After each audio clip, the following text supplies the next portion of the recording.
ایک اور انتہائی اہم معاملہ 21 اپریل کو صومالی قزاقوں نے ایک جہاز MT Honor 25 آئل ٹینکر اسے اغوا کیا جس میں 17 رکنی عملہ موجود تھا اور بتایا یہ جا رہا ہے کہ 10 سے 11 جو عملے کے اراکین ہیں ان کا تعلق پاکستان سے ہے۔ اب مختلف لوگ فیملی سے بات کر رہے ہیں، نہال ہاشمی صاحب جو کہ گورنر سندھ ہیں انہوں نے بھی فیملی سے بات کی ہے، لیکن ابھی تک حکومتی سطح پر کیا ہوا ہے، کیا فیملیز کا خود ان لوگوں سے رابطہ ہوا ہے، اس پر بات کرنے کے لیے جو اہلیہ ہیں حسین یوسف صاحب وہ شخصیت جو ان اغوا کاروں کے پاس اس وقت موجود ہیں۔ امرین یوسف صاحبہ مجھے جوائن کر رہی ہیں، میں آپ کے وقت کی شکر گزار ہوں۔ امرین صاحبہ، سب سے پہلے تو یہ فرمائیے، تقریباً 10 دن سے اوپر ہو چکا ہے اس سارے معاملے کو، آپ کے خاوند سے آخری رابطہ کب ہوا، کیا بتایا انہوں نے، حالات کے حوالے سے کیا بتایا، اور خدا نخواستہ کوئی نقصان وغیرہ تو نہیں پہنچایا ان قزاقوں نے؟ دیکھیں، آج پورے 12 دن ہو چکے ہیں اور یہ 21 اپریل کو جو ہے یہ جہاز ہائی جیک ہوا تھا، اور ابھی میری 2 دن پہلے ان سے بات ہوئی ہے تو انہوں نے صرف مجھ سے کہا کہ اسپیکر پہ کال ہے اور بس آپ اپنی خیریت دیں اور بچوں کی خیریت دیں، اس لیے اس کے علاوہ انہوں نے کوئی مجھ سے بات نہیں کی۔ آپ لوگوں نے جی آپ اپنی بات مکمل کیجئے۔ بس یہ 2 دن پہلے جو میری لاسٹ سے کوئی ڈیمانڈ وغیرہ رکھی ہے آپ کے سامنے، کیونکہ جو 2 آپ کہہ رہی ہیں کہ انہوں نے آپ سے خیریت پوچھی، آپ کی بچوں کی خیریت پوچھی، تو کیا کوئی جو قزاق وہاں پہ جنہوں نے اغوا کیا ہے، جو اغوا کار ہیں، انہوں نے کوئی ڈیمانڈ وغیرہ رکھی ہے آپ سے؟ نہیں، کوئی ڈیمانڈ نہیں ہے، اور بس انہوں نے اسی لیے کہا کہ اسپیکر پہ ہیں اور سامنے کھڑے ہوئے تو انہوں نے کہا کہ بس صرف اپنی خیریت دیں اور بچوں کی خیریت، میں بس صحیح ہوں، زیادہ انہوں نے کوئی بات نہیں۔ باقی لوگ جو وہاں پر پھنسے ہوئے ہیں ان فیملیز کے ساتھ آپ رابطے میں ہیں؟ جی میں رابطے میں ہوں۔ ان فیملیز سے کیا بات ہوئی ہے، یا کچھ پتہ چل سکا کہ مقصد کیا ہے ان کو اغوا کرنے کا، یا کوئی ڈیمانڈ وغیرہ ان کے پاس آئی ہو؟ نہیں، ڈیمانڈ تو کسی بھی فیملی سے نہیں کی گئی ہے، ڈیمانڈ انہوں نے کسی فیملی سے نہیں کی، انہیں شاید 2 سے 3 منٹ کے لیے فون دیا جاتا ہے کہ صرف آپ خیریت دے دیں، تو لاسٹ میں 2 دن پہلے بات ہوئی ہے۔ اچھا یہ بتائیے، آج آپ لوگوں کی طرف سے ایک پریس کانفرنس بھی کی گئی، آپ لوگوں نے کہا حکومت اس معاملے پر کمیٹی بنائے، تو کیا کوئی رابطہ وغیرہ ہوا ہے اس کے بعد حکومت کی طرف سے؟ حکومت نے کوئی یقین دہانی آپ لوگوں کو کروائی ہو کہ انہیں چھڑوانے کے لیے حکومت کیا کر رہی ہے، کیا اقدامات اٹھا رہی ہے، اس بارے میں کوئی بات ہوئی ہے؟ نہیں، کسی سے بھی کوئی بات نہیں، کسی نے رابطہ نہیں کیا۔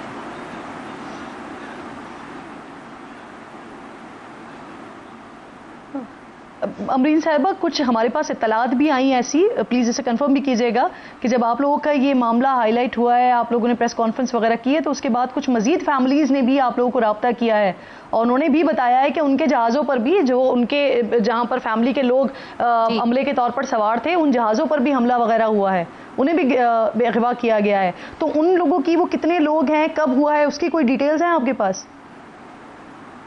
نہیں، اس کی میرے پاس کوئی ڈیٹیل نہیں ہے، میں نے بھی 3 سے 4 دن پہلے یہ نیوز سنی ہے، اور یہ بھی نہیں پتا کہ اس پہ پاکستانی ہیں یا نہیں ہے، مجھے نہیں معلوم۔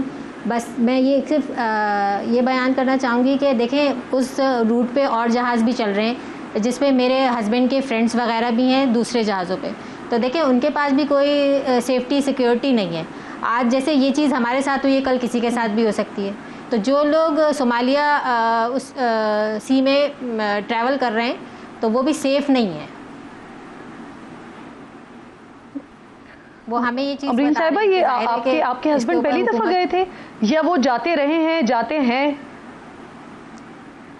دیکھیں، یہ اس لائن میں تقریباً انہیں 25 ایئرز ہو گئے ہیں، تو یہ ان کا پہلا وزٹ تو نہیں ہے شپ پہ، لیکن مختلف جگہوں پہ جاتے ہیں، یورپ سائٹس پہ۔ اور اس سے پہلے کبھی اس طرح کا کوئی واقعہ، کوئی شکایت اس طرح کی آئی ہے، صومالی قزاقوں نے اس طرح کا کوئی حملہ وغیرہ کیا ہو؟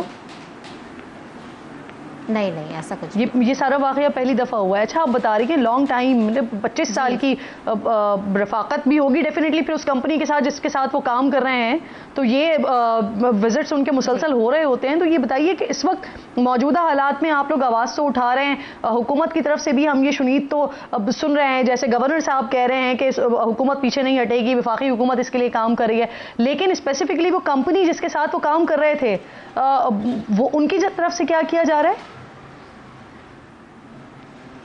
اس کی میرے پاس کوئی انفارمیشن نہیں ہے کہ کمپنی کیا کام کر رہی ہے یا کیا ہو رہا ہے, میرے پاس کوئی انفارمیشن نہیں. آپ لوگوں نے پوچھا بھی نہیں اس کمپنی سے؟ نہیں, میری ان سے کوئی بات نہیں ہوئی ہے کمپنی کی. صحیح. امرین صاحبہ پلیٹ فارم موجود ہے, آپ نے آج پریس کانفرنس بھی کی ہے, میرا پروگرام بھی یہاں پر موجود ہے آپ کے لیے. اگر آپ کوئی اپیل کرنا چاہیں وزیر اعظم سے, حکومت پاکستان سے, تو آپ کے لیے پلیٹ فارم حاضر ہے, پلیز. دیکھیں میں یہ کہنا چاہوں گی جو بھی ریلیونٹس وغیرہ ہیں وہ بس حکومت سے یہ اپیل ہے کہ وہ ایک کمیٹی تشکیل دے دیں اور ایک پرسن اپوائنٹ کر دیں. دیکھیں ریاست جو ہے ہماری, ہمیں یہ تو اطمینان دلائے کہ ہر ہفتے جو ہے ہمیں ایک اپڈیٹ ملتی رہے کہ کیا پروگریس ہے, چاہے ایک ہی بات کریں لیکن ہمیں ضرور یقین دہانی کرائیں, کیونکہ جس سچویشن میں ہم چل رہے ہیں یہ صرف میری فیملی نہیں ہے, یہ 10 جانیں ہیں وہاں.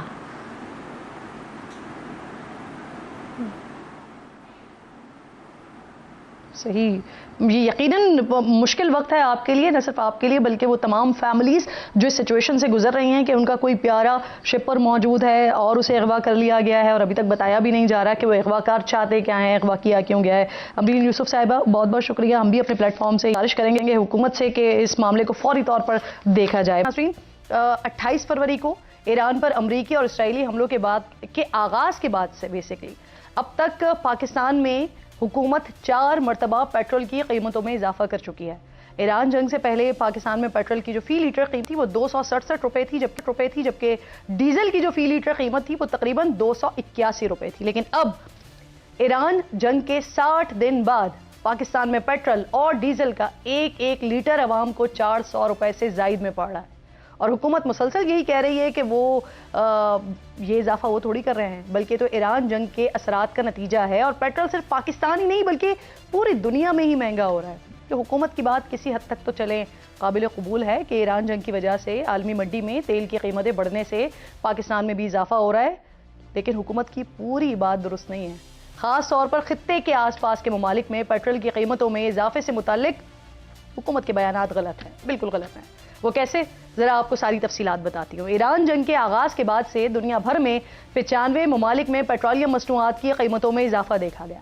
بر اعظم ایشیا کی بہا پاکستان, ملیشیا اور میانمار ہی ایسے ممالک ہیں کہ جہاں ایران جنگ کے بعد سے اب تک پیٹرول کی قیمتوں میں 50% سے زائد اضافہ ہو چکا ہے. جبکہ ہمارے ہی پڑوس میں موجود ہے بنگلہ دیش, ان 60 دنوں میں پیٹرول کی قیمت میں صرف 16% تک اضافہ کیا گیا ہے. جبکہ بھارت میں جنگ کے اس عرصے میں پیٹرول کی قیمتوں میں کوئی اضافہ نہیں ہوا. ان دونوں ممالک نے عالمی منڈی میں ایران جنگ کے سبب تیل کی بڑھتی قیمتوں کا بوجھ عوام کو منتقل کرنے کے بجائے خود برداشت کیا. بنگلہ دیش میں پیٹرول کی قیمتوں میں واحد اضافہ جنگ شروع ہونے کے 48 روز بعد یعنی 18 اپریل کو 19 روپے فی لیٹر ہوا اور قیمت 116% سے بڑھ کر 137% ہو گئی ہے. اس کے بعد سے آج تک وہاں قیمتیں نہیں بڑھائی گئی ہیں. بنگلہ دیش اپنی ضرورت کا 95 مشرق وسطی ممالک بشمول ایران, سعودی عرب, UAE, قطر, عمان, کویت اور ان کے علاوہ بھارت, سنگاپور اور ملیشیا سے درآمد کرتا ہے. تو پھر بنگلہ دیش نے کیسے قیمتوں میں پاکستان کی طرح اضافہ نہیں کیا اور قیمتیں مستحکم بھی رکھیں؟ اس کی وجہ ان کی لانگ ٹرم پلاننگ ہے. ایران جنگ کے آغاز کے بعد شروع ہونے والی غیر یقینی صورتحال کے بعد بنگلہ دیش میں مختلف گاڑیوں کے لیے پیٹرول خریدنے کی جو حد ہے وہ مقرر کر دی گئی اور اس فیصلے پر سختی سے عمل درآمد بھی کروایا گیا. رہی بات بھارت کی, تو بھارت اپنی تیل کی بھاری ضروریات کے پیش نظر خام تیل کی درآمدات کو 41 ممالک تک لے جا چکا ہے.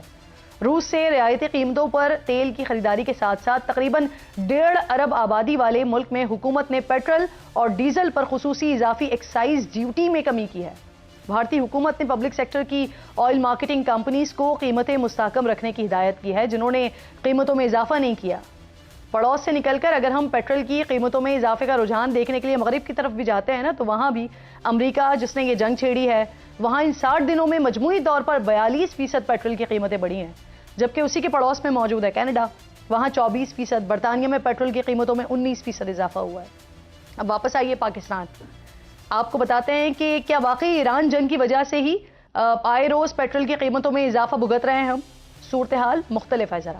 پاکستان میں 1 لیٹر پیٹرول کی قیمت میں 32% ٹیکسز یعنی 129 روپے 72 پیسے شامل ہیں، جبکہ 23 روپے 72 پیسے کسٹم ڈیوٹی الگ سے ہیں۔